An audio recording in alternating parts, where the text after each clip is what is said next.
హల్లెలూయా. పరిశుద్ధ గ్రంథం నుంచి లూకా సువార్త 7వ అధ్యాయము చదువుకుందాం. లూకా సువార్త 7వ అధ్యాయము 36వ వచనం. పరిసయ్యులలో ఒకడు తనతో కూడా భోజనం చేయవలెనని అడిగెను. ఆయన పరిసయ్యుని ఇంటికి వెళ్లి భోజన పంక్తిని కూర్చుండగా ఆ ఊరిలో ఉన్న పాపాత్మురాలైన ఒక స్త్రీ యేసు పరిసయ్యుని ఇంట భోజనమునకు కూర్చున్నాడని తెలుసుకుని ఒక బుడ్డెలో అత్తరు తీసుకుని వచ్చి ఆయన వెనక తట్టు ఆయన పాదముల యొద్ద నిలువబడి ఏడ్చుచు కన్నీళ్లతో ఆయన పాదములను తడిపి తన తల వెంట్రుకలతో తుడిచి ఆయన పాదములను ముద్దు పెట్టుకుని ఆ అత్తరు వాటికి పూసెను. ఆయనను పిలిచిన పరిసయ్యుడు అది చూచి, ఈయన ప్రవక్త అయిన యెడల తన్ను ముట్టుకొనిన ఈ స్త్రీ ఎవతయో ఎటువంటిదో ఎరిగియుండును, ఇది పాపాత్మురాలు అని తనలో తాననుకొనెను. ఒక పరిసయ్యుడు భోజనానికి పిలిచాడు. ఈయన ఎవరంటే, ఈయన పేరేంటంటే సీమోను గారు. ఈ భోజనానికి పిలిచినటువంటి పరిసయ్యుని అంట యేసు ప్రభు వారు కూర్చొని ఉండగా ఒక స్త్రీ ఆయన పరిసయ్యుని ఇంట భోజనానికి వచ్చాడని తెలుసుకొని ఆమె ఒక అత్తరు బుడ్డను తీసుకుని వచ్చి ఆయన వెనక తట్టు నిలవబడి ఆ అత్తరు బుడ్డితో ఆయన పాదములను మరి ఆయన తలను, ఇక్కడ మనం చూస్తే కన్నీళ్లు విడుచుచు అని కనపడతా ఉంటది, ఆ అత్తరు వాటికి పూసెను అని కనపడుతుంది. అయితే యేసు ప్రభు వారిని భోజనానికి పిలిచినటువంటి ఈ పరిసయ్యుడైనటువంటి సీమోను ఏమనుకుంటున్నాడంటే, ప్రవక్త అయిన యెడల ఈయన యేసు ప్రభు వారు ప్రవక్త అయిన యెడల తన్ను ముట్టుకొనిన ఈ స్త్రీ ఎవతయో ఎటువంటిదో ఎరిగియుండును, ఇది పాపాత్మురాలు అని తనలో తాను అనుకొనెను. ఏమనుకుంటున్నాడు ఈ పరిసయ్యుడు? ఈ సీమోను ఏమనుకుంటున్నాడంటే, ఆ వచ్చినటువంటి ఒక స్త్రీని ఇది పాపాత్మురాలు, ఈయన నిజముగా ప్రవక్త అయితే ఈయనకు తెలుసు అనుకుంటున్నాడు. అసలు ఎవరు ఈ పరిసయ్యుడు ఎవరో తెలుసుకుందాం. మత్తయి సువార్త 8వ అధ్యాయము 1-2 వచనాలు చదువుకుందాం. సువార్త 8వ అధ్యాయము చదివినప్పుడు, ఆయన కొండ మీద నుండి దిగి వచ్చినప్పుడు బహుజన సమూహములు ఆయనను వెంబడించెను. ఇదిగో కుష్టి రోగి వచ్చి ఆయనకు మ్రొక్కి, ప్రభువా, నీకిష్టమైతే నన్ను శుద్ధినిగా చేయగలవనెను. అందుకు ఆయన చెయ్యి చాపి వానిని ముట్టి, నాకిష్టమే, నీవు శుద్ధుడు కమ్మని చెప్పగా తక్షణమే వాని కుష్టి రోగము శుద్ధి అయ్యెను. అప్పుడు యేసు ఎవరితోనూ ఏమీ చెప్పకు సుమి, కానీ నీవు వెళ్లి వారికి సాక్ష్యార్థమై నీ దేహమును యాజకునికి కనపరుచుకుని మోషే నియమించిన కానుక సమర్పించుమని వానితో చెప్పెను. ఎవరితను? ఇప్పుడు చదివినటువంటి ఒక వ్యక్తి పేరు కుష్టి రోగి. ఎవరైనా కుష్టి రోగి ఆయన దగ్గరకు వచ్చి ఆయనకు మ్రొక్కి, ప్రభువా, నీకు ఇష్టమైతే నన్ను శుద్ధినిగా చేయమని యేసు ప్రభుని అడిగితే ఆయన నాకిష్టమే, నీవు శుద్ధుడవు కమ్మని ఆయనను బాగు చేశాడు. సరే, 40వ వచనం 1వ అధ్యాయము 40వ వచనం చదువుకుంటే, ఒక కుష్టి రోగి ఆయన యొద్దకు వచ్చి ఆయన ఎదుట మోకాళ్ళలోని నీకిష్టమైతే నన్ను ఆయనతో చెప్పి ఆయనను వేడుకొనగా ఆయన కనికరపడి చెయ్యి చాపి వానిని ముట్టి, నాకిష్టమే, నీవు శుద్ధుడు కమ్మని వానితో చెప్పెను. వెంటనే కుష్ఠరోగము వానిని విడిచెను గనక వాడు శుద్ధుడాయను. కాబట్టి ఇక్కడ కూడా మోషే నియమించిన కానుక సమర్పించమని వానికి ఖండితముగా ఆజ్ఞాపించెను. ఇక్కడ మనకి కనపడుతున్నటువంటి వ్యక్తి కూడా కుష్టి రోగి అని కనపడతా ఉంది. లూకా సువార్త 5వ అధ్యాయంలోకి వస్తే ఇంకొన్ని మాటలు కనపడతా ఉన్నాయి. లూకా సువార్త 5వ అధ్యాయము 12వ వచనాన్ని చదువుకుందాం. ఇక్కడ కూడా కొన్ని మాటలు ఉన్నాయి. ఆయన ఒక పట్టణంలో ఉన్నప్పుడు ఇదిగో కుష్టు రోగంతో నిండిన ఒక మనుష్యుడుండెను. వాడు యేసును చూసి సాగిలపడి ప్రభువా, నీకు ఇష్టమైతే నన్ను శుద్ధినిగా చేయగలవని ఆయనను వేడుకొనెను. అప్పుడు ఆయన చెయ్యి చాపి వానిని ముట్టి, నాకు ఇష్టమే, నీవు శుద్ధుడు కమ్మని అనగానే కుష్ఠరోగము వానిని విడిచెను. ఇక్కడ కూడా మరి నీ దేహాన్ని యాజకునికి చూపించుకొని మోషే నియమించినటువంటి కానుక నీవు శుద్ధుడైనందున దేవాలయంలో చెల్లించమని యేసు ప్రభువారు సెలవిస్తా ఉన్నారు. ఈ 3 ప్రదేశాల్లో మనం చూసినప్పుడు ఒకే విధంగా నీకిష్టమైతే నీకిష్టమైతే నీకిష్టమైతే అనేటటువంటి మాట మనకు కనిపిస్తా ఉన్నది ప్రియులారా. అయితే ఇక్కడ మనం చూస్తే మార్కు సువార్త 14వ అధ్యాయంలోకి వస్తే కొన్ని మాటలు ఉన్నాయి. మార్కు సువార్త 14వ అధ్యాయం 2.5 ఎత్తు తీసుకుని యేసు పాదములకు పూసి తన తల వెంట్రుకలతో ఆయన పాదములు తుడిచెను. ఇప్పుడు ఈ సీమోను గారిది, కుష్ఠరోగి అయినటువంటి సీమోను గారిది బేతనియానే, మార్తా మరియులది కూడా బేతనియానే. ఇక్కడ సీమోని ఇంటికి ప్రభువు పిలువబడ్డారు. అప్పుడు మరియా ఎవరో? మరియే.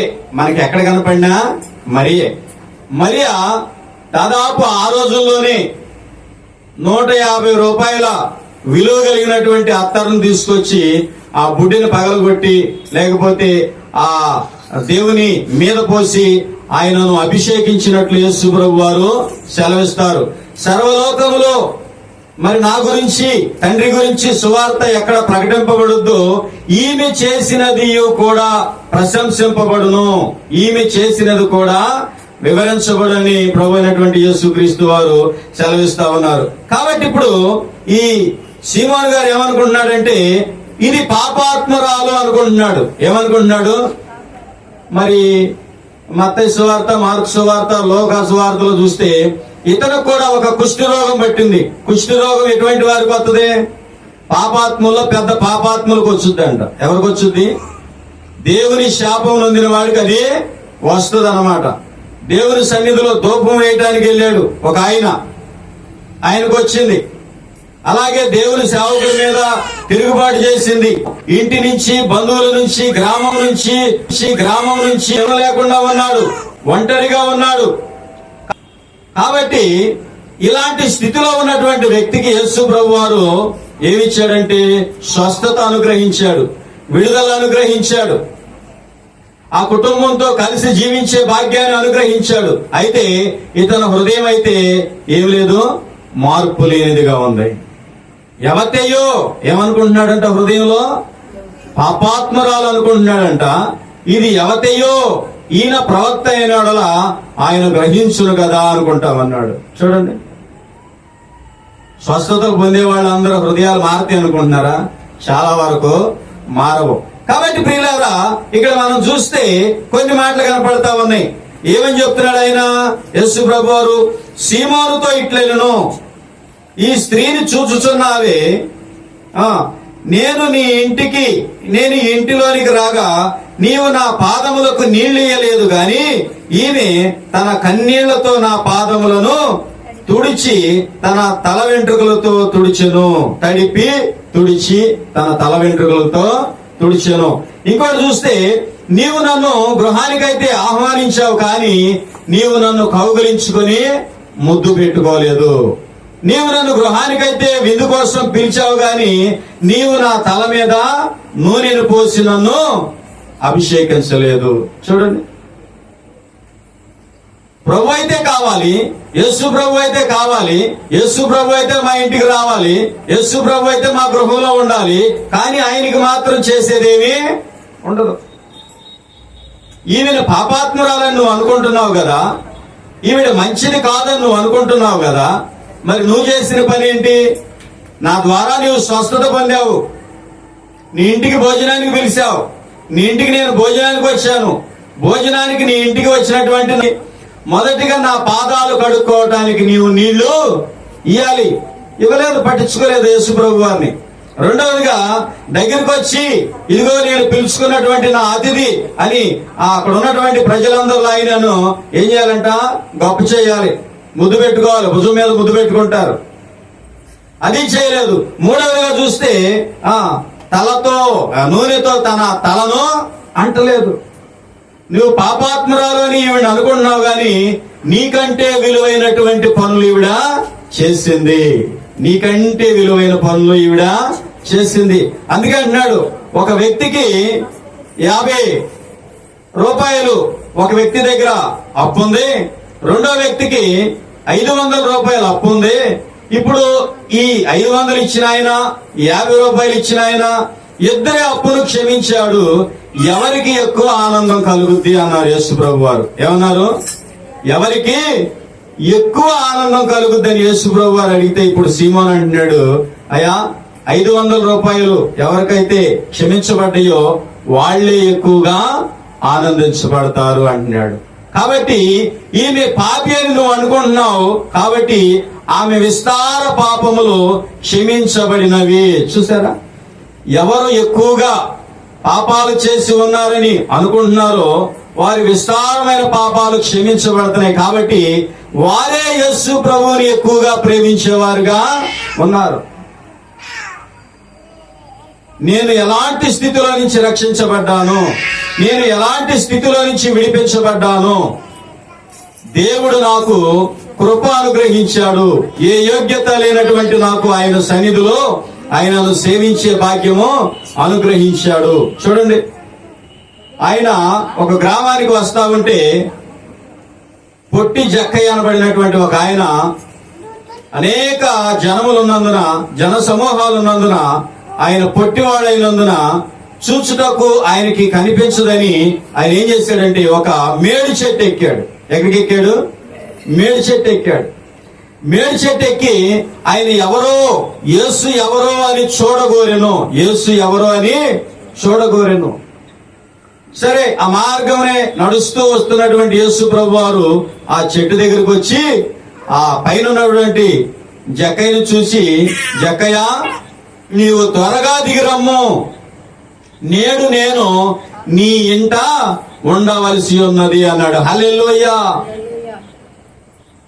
అతడంట యేసు ప్రభు వారిని సంతోషముతో తన గృహములోనికి ఆహ్వానించెను. చూసారా, ఈ పొట్టి జక్క ఇంటి దగ్గర భోజనం చేస్తున్నా కూడా ఏమన్నారు జనము? అనేక మంది శాస్త్రులు గాని, పరిసయ్యులు గాని, సద్దూకలు గాని, ఇతడు పాపి అయినటువంటి మనుష్యుని దగ్గర బస చేయ వెళ్ళెను. ఏంటంట? ఇతడు పాపులతోనూ కలిసి భోజనం చేస్తా ఉన్నాడు అని ఆయన మీద విమర్శలు వచ్చినాయి. అసలు ఆయన వచ్చింది పాపులను రక్షించడానికి, పాపులను ఈ పాపంలో నుంచి విడిపించడానికి యేసు ప్రభు వారి లోకానికి వచ్చాడు. కాబట్టి ప్రియులారా, దేవుడు ప్రేమాస్వరూపైనటువంటి దేవుడు. ఆ ప్రేమాస్వరూపైనటువంటి దేవుణ్ణి మన గృహంలోనికి మనం ఎలా తీసుకోవాలి అంటే సంతోషంతో ఆయనను అంగీకరించాలి. ఎలాగా? సంతోషంతో అంగీకరించాలి. చాలా మంది వాళ్ళ యేసు ప్రభుని ఎందుకు అంగీకరిస్తున్నారంటే రోగాలు పోతాయని అంగీకరిస్తా ఉన్నారు, ఆశీర్వాదాలు పోతాయని అంగీకరిస్తా ఉన్నారు. శిలువ మరణం పొందినటువంటి యేసు ప్రభుని ఎందుకు అంగీకరిస్తా ఉన్నారంటే ఏమన్నా ఆయనను నమ్ముకుంటే, ఆయనను పట్టుకుంటే ఏమన్నా చిల్లర డబ్బులు బాగా దొరుకుతాయి అనుకుంటున్నారు. డబ్బుల కోసం, వీటి కోసం కాదు ఆయన ప్రాణం పెట్టింది. నశించిపోయేటటువంటి నిన్ను నిత్య నరకాగ్నిలోనికి, అగ్నిగుండంలోనికి పోకుండా నిన్ను విడిపించి, నిన్ను రక్షించి, నీ పాపాలన్నింటినీ క్షమించి దేవుని రాజ్యానికి చేర్చడానికి ఆయన నీ కోసం, నా కోసం కలువరి శిలువలో ప్రాణం పెట్టాడు. కాబట్టి ప్రియులారా, ఈ సీమోను ఎలాంటి వాడంటే కుష్ఠిరోగిగా ఉన్నాడు. ఆయనను 3 అధ్యాయాల్లో బ్రతిమలాడుకునే వ్యక్తిగా ఉన్నాడు. కానీ తన ఇంటికి భోజనానికి పిలిచి యేసు ప్రభు వారికి ఎటువంటి మర్యాద కూడా చేయలేదండి. చేసినట్టుందా? లేఖనాలు అక్కడ కనపడుతున్నాయి. ఏ మర్యాద కూడా చేయలే. యేసు ప్రభు వారే నోరు తెరిచి ఆయన అడుగుతున్నారు, నీవు నన్ను నేను నీ ఇంటికి వచ్చినప్పుడు నా పాదాలు కడుక్కోవడానికి నీళ్లు కూడా ఇవ్వలేదు, లెక్కలేనితనంగా ఉన్నావు. నీవు నన్ను పిలిచి అతిథిగా పిలుచుకున్నప్పుడు అనేక మందిలో నీవు నన్ను హత్తుకొని కౌగిలించుకొని ఆ ముద్దు పెట్టాలి భుజం మీద, అది పెట్టలేదు. ఇంకొకటి, అందరి ముందు తైలము నా తల మీద పోసి నీవు నన్ను నూనెతో అభిషేకించాలి, అది చేయలేదు. కానీ నీ హృదయంలో ఈ పాపాత్మురాలు అనుకుంటున్నావు, ఆవిడ చేసినటువంటి మంచి కార్యాన్ని బట్టి నువ్వు గ్రహించడం లేదు. కాబట్టి ఆమె విస్తార పాపాలు విస్తారముగా క్షమించబడును అన్నాడు. ఏమన్నాడు? విస్తారమైనటువంటి పాపాలు కలిగి ఉంది అనుకుంటున్నావు కదా, ఆమె విస్తారమైనటువంటి పాపాలు విస్తారంగానే క్షమించబడ్డాయి. కాబట్టి ప్రియులారా, ఈయనకి అవసరం వచ్చినప్పుడు, ఈ సీమోను గారికి అవసరం వచ్చినప్పుడు ఆయన దగ్గరికి వెళ్ళి ప్రాధేయపడినట్లుగా, సాగిలి పడినట్లుగా, బ్రతిమలాడుకున్నట్లుగా ఉంది. కానీ ఏమనుకుంటున్నాడు, ఇతడు ప్రవక్త అయినవాడులా. ఎవరంట? ఇతడు యేసు ప్రభువారు ఈ రోజు కూడా ప్రవక్త అనుకునే వాళ్ళు ఉన్నారు. అర్థమవుతుందా? ఆయన డైరెక్ట్ గా చెప్తా ఉన్నాడు, తండ్రి నేను ఏకమై ఉన్నాము, నా యందు తండ్రి క్రియలు కార్యాలు ఉన్నాయి, నేను చేసే క్రియలను బట్టైనా కార్యాలను బట్టైనా మీరు నన్ను నమ్మండి అంటున్నాడు. వాళ్ళు ఏమంటున్నారు తెలుసా? నీవు దేవుడివి కాక మనుష్యుడవై ఉండి దేవుడని చెప్పుకొనుచున్నావు గనక మేమందరం కలిసి నిన్ను చంపాలనుకుంటున్నాం అన్నారు. చూసారా? ఎవరైనా యేసు ప్రభు వారు దేవాది దేవుని కుమారుడు, ఆయన దేవుడిగా ఉన్నాడు. కాబట్టి ప్రియులారా, ఈ వాక్యాన్ని మనం విన్నాం. దీనిలో మనం నేర్చుకోవాల్సింది ఏంటంటే, దేవుని ద్వారా అనేక మేలులు, దేవుని ద్వారా అనేక దీవెనలు, దేవుని ద్వారా అనేకమైనటువంటి ఆపదల్లో నుంచి ఎన్నోసార్లు మనం తప్పించబడ్డాం. కానీ యేసు ప్రభు ఎడల ఈ సీమోను వలె, ఈ కుష్టి రోగి అయినటువంటి సీమోను వలె మనం ఉన్నట్లయితే మనం దేవునికి ఇష్టలముగా ఉండము. మరియ వలె ఆయనను ప్రేమించే ఆయనను ఆ ప్రేమతో హృదయానికి మన గృహంలోనికి చేర్చుకునే వారంగా మనం ఉండాలి. పొట్టి జక్కయ్య ఏ విధంగా, చూడండి, నేను నీ ఇంట ఉండవలసి వచ్చినది నేడు అనగానే ఆయన సంతోషముతో గృహానికి తీసుకున్నాడంట. యేసు ప్రభుని మన గృహంలోనికి మనం సంతోషంగా స్వీకరించాలి. యేసు ప్రభుని మన హృదయాలలోనికి సంతోషంగా మనము స్వీకరించాలి. నేడు నీ ఇంటికి రక్షణ వచ్చి ఉన్నది. రక్షణ అంటే మామూలు మాటలు కాదు. 1000 కోట్లు వచ్చినా ఉపయోగం లేదు, 100 కోట్లు వచ్చినా ఉపయోగం లేదు, 100 ఎకరాలు నీకున్నా ఉపయోగం లేదు. రక్షణ లేకపోతే ఇవన్నీ కూడా ఎవరన్నా పట్టుకెళ్ళారండి? ఎవరు ఏమి పట్టుకెళ్లరు. పోగేసి అక్కడ పెట్టి వెళ్తారు తప్ప ఎవరు ఏమి పట్టుకెళ్లరు.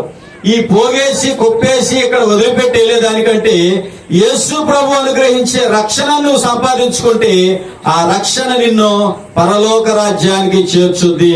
ఆ రక్షణ నిన్ను దేవుని రాజ్యానికి నడిపించుద్ది. కాబట్టి ప్రియ దేవుని బిడ్డలారా, ఈ సీమోను వలె మనం ఉండొద్దు. ఎవరి వలె? జక్కయ్య వలె, మరియ వలె మనం ఉందాం. దేవుడి మాటలు మన హృదయాల్లో స్థిరపరచును గాక.